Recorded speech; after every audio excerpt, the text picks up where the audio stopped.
Bueno, el siguiente video es para terminar la presentación que estábamos viendo acerca de los instrument ratings, de los cuales ya vimos la gran mayoría de ellos. Ya vimos sensitivity, dynamic range, resolution, linearity, zero drift y full scale drift, la useful frequency range, y solamente faltaba por ver bandwidth y input and output impedances.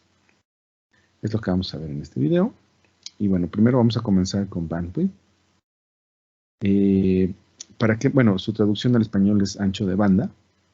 Seguramente es un término que han escuchado no solamente en los sensores o en los transductores, sino en los propios dispositivos eléctricos y electrónicos tienen su ancho de banda. Y básicamente lo que determina este ancho de banda es la máxima velocidad, si lo vemos en tiempo, es decir, en periodo, o la frecuencia máxima a la que un instrumento puede operar.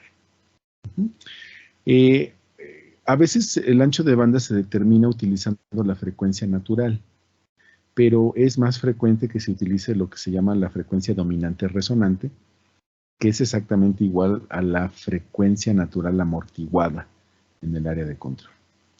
Nada más que en mecánica suelen llamarle frecuencia dominante resonante. Recuerden que es la frecuencia natural, pero modificada por el factor de amortiguamiento relativo del sistema. Es decir, qué tanto amortiguamiento tiene el sistema, lo que va a reducir un poco esa frecuencia natural. Hay una regla empírica que marca que la frecuencia del sensor debe de ser al menos 10 veces más grande que el máximo componente frecuencial que se desee medir. Esta regla pues nos sirve como base para la selección del sensor. Obviamente no hay una demostración formal, simplemente el sensor tiene que ser más rápido que la planta que pretende controlar. En general, ese máximo componente se debe de establecer en función de la respuesta en frecuencia de la planta o bien de la función de transferencia.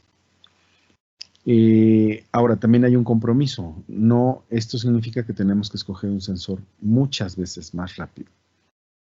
¿Por qué? Porque si el ancho de banda del sensor es muy, muy grande, entonces las frecuencias altas, que generalmente son ruido para nuestra planta, pues van a ser sensadas y eso me puede generar problemas de estabilidad, por un lado, y por otro que voy a aumentar el ruido de la medición, ¿no? Entonces, la regla empírica marca que entre 10 y 20 veces más grande que el máximo componente de frecuencia.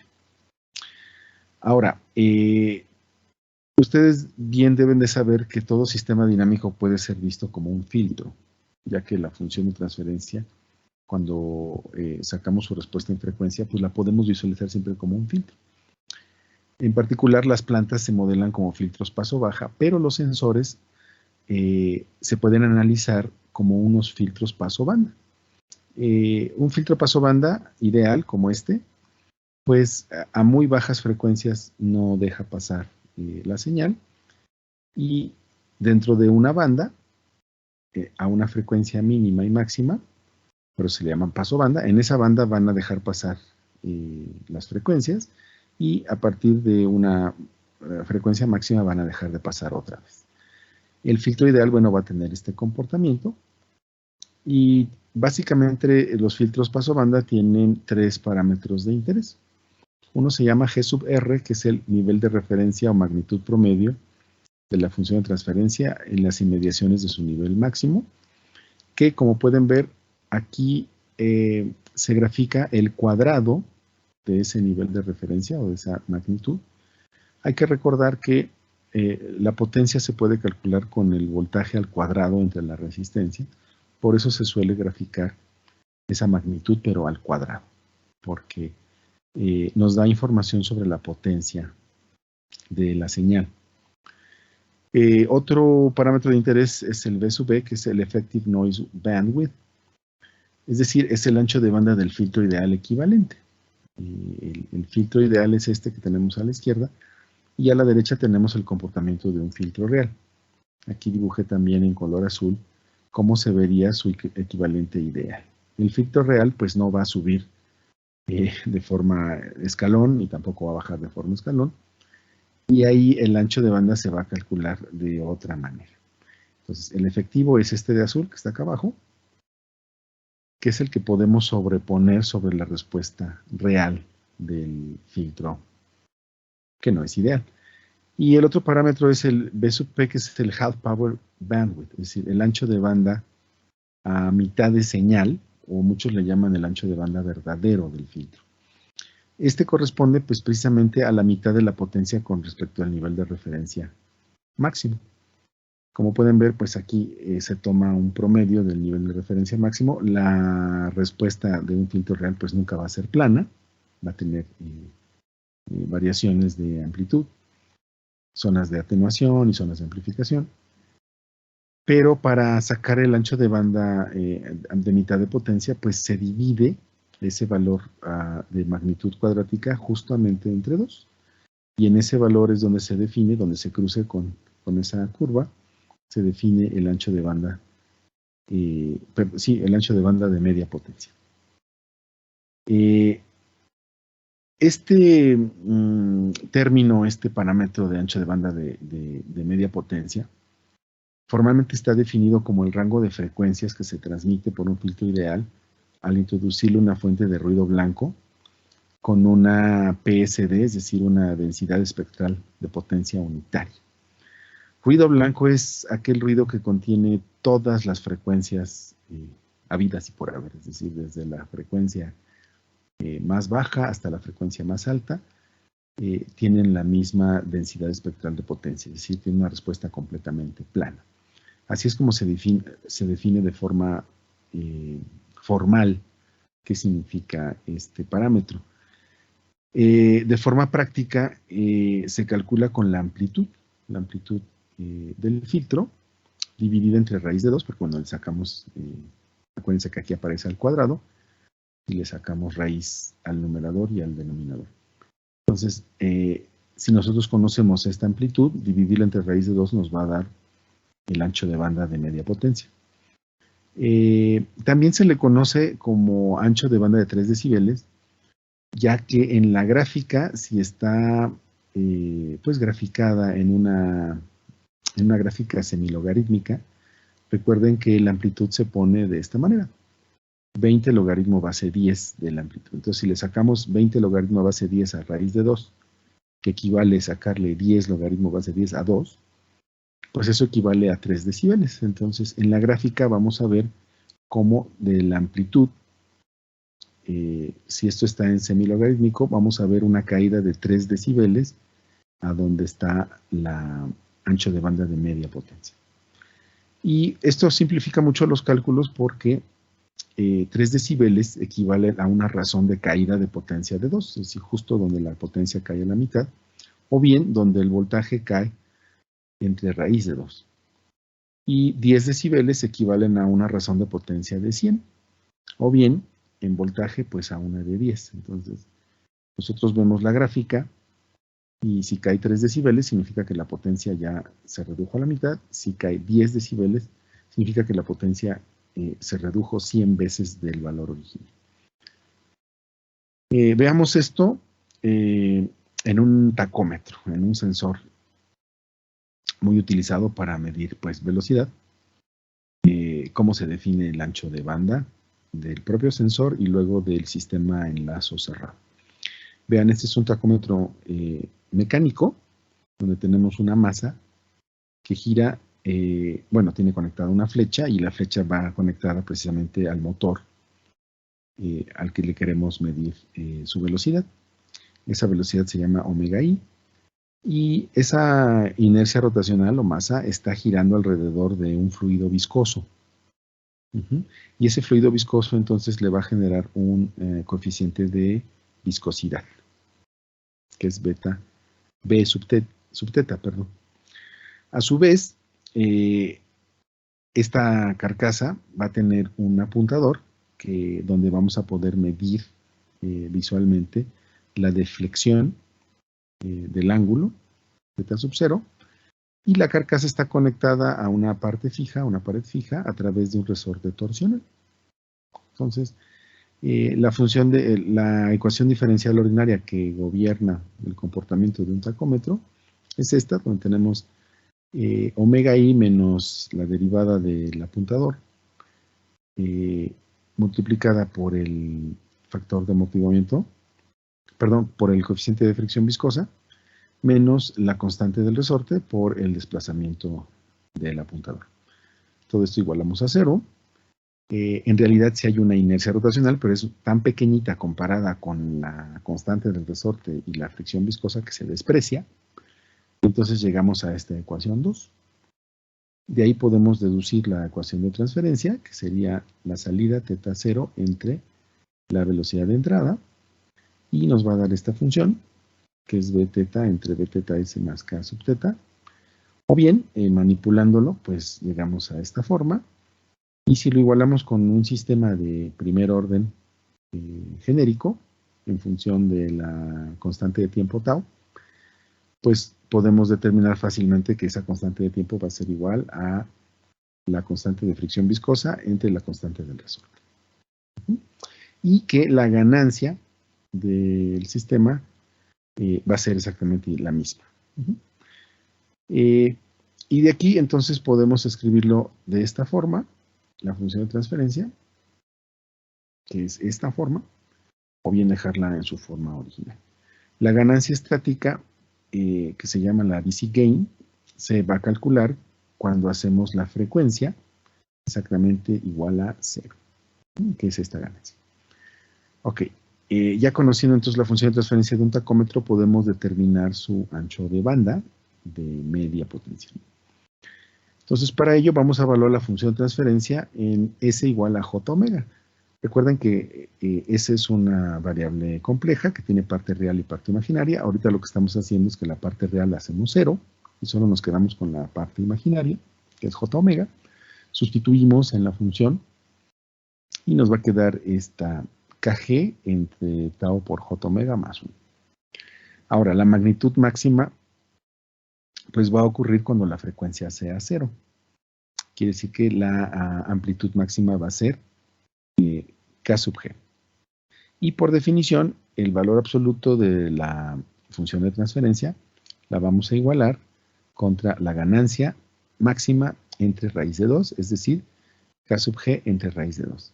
Por lo tanto, igualando los denominadores, vamos a tener esta ecuación que nos relaciona el ancho de banda a 3 decibeles o de media potencia, y de aquí podemos entonces despejar, conocemos tau, pero no conocemos la omega a 3 decibeles, y de ahí la despejamos, manipulando algebraicamente, y determinamos que efectivamente el ancho de banda de 3 decibeles o de media potencia es exactamente igual a 1 entre tau. De hecho, esto es cierto para el tacómetro, pero también es cierto para cualquier sistema de primer orden. Es decir, el ancho de banda es exactamente al inverso de su constante de tiempo.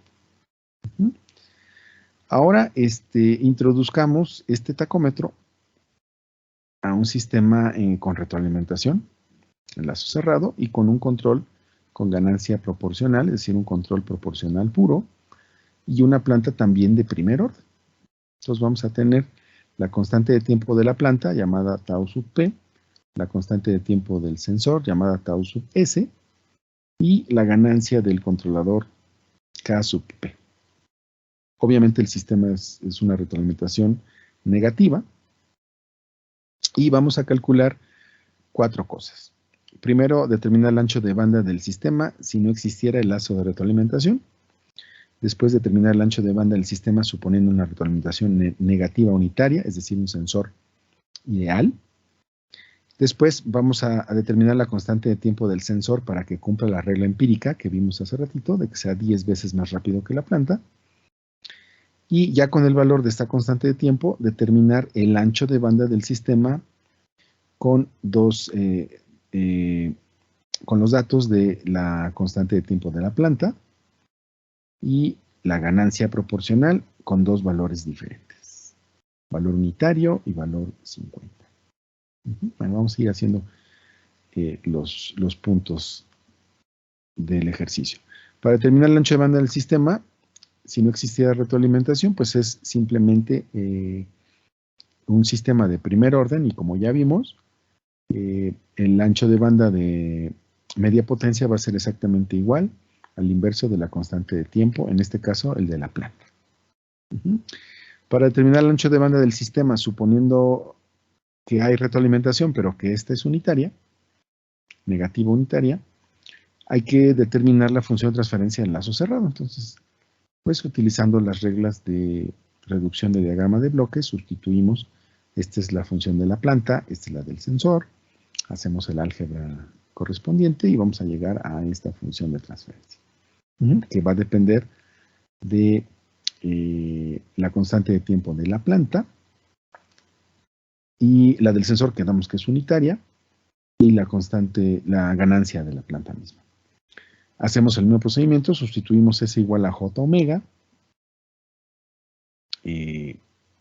evaluamos en omega igual a 0, que es donde se va a dar la máxima amplitud, y nos dice que esa amplitud máxima va a ser Kp entre 1 más Kp. Por lo tanto, utilizando la definición, la magnitud de la función de transferencia tiene que ser igual a esa amplitud máxima entre raíz de 2. Hacemos la igualdad, sustituimos el valor de GR y hacemos el álgebra para poder determinar la omega. Haciendo todo el álgebra y despejando la omega nos va a dar que ahora vale 1 más Kp entre tau p. Vean la diferencia de la frecuencia de ancho de banda de la planta solita, que es 1 entre tau p, y de la planta con retroalimentación unitaria negativa. Vean que lo único que se modifica es que se le suma en el numerador la ganancia proporcional. Eso es muy importante porque precisamente la ganancia proporcional me va a modificar el ancho de banda del sistema en lazo cerrado. Ahora hagámoslo, pero cumpliendo pues la regla empírica de cuánto sería el ancho de banda si el sensor fuera 10 veces más rápido que la dinámica de la planta. Entonces, bueno, aquí tenemos la función de la planta, la del sensor. Ahora sí consideramos retroalimentación y ponemos la función del sensor. Hacemos exactamente lo mismo. Sustituimos en el álgebra de bloques para determinar la función de transferencia. Llegamos a esta expresión y la vamos manipulando para simplificarla hasta llegar a esta. Aquí ahora tenemos que, como pues básicamente tenemos dos sistemas de primer orden, ahora tenemos un sistema que es de segundo orden. Vean que tenemos la multiplicación de las dos constantes de tiempo por S al cuadrada, más la suma por S, más 1 más Kp.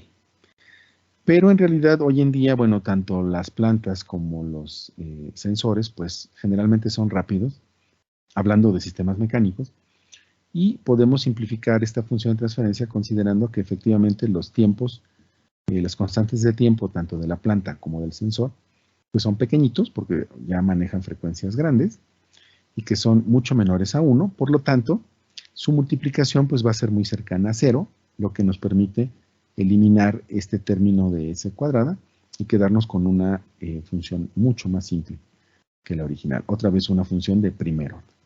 Vamos a trabajar con esta función para determinar la ganancia máxima. Ya saben, bueno, pues evaluamos la función de transferencia con omega igual a 0 y vamos a llegar a esta expresión Kp entre 1 más Kp.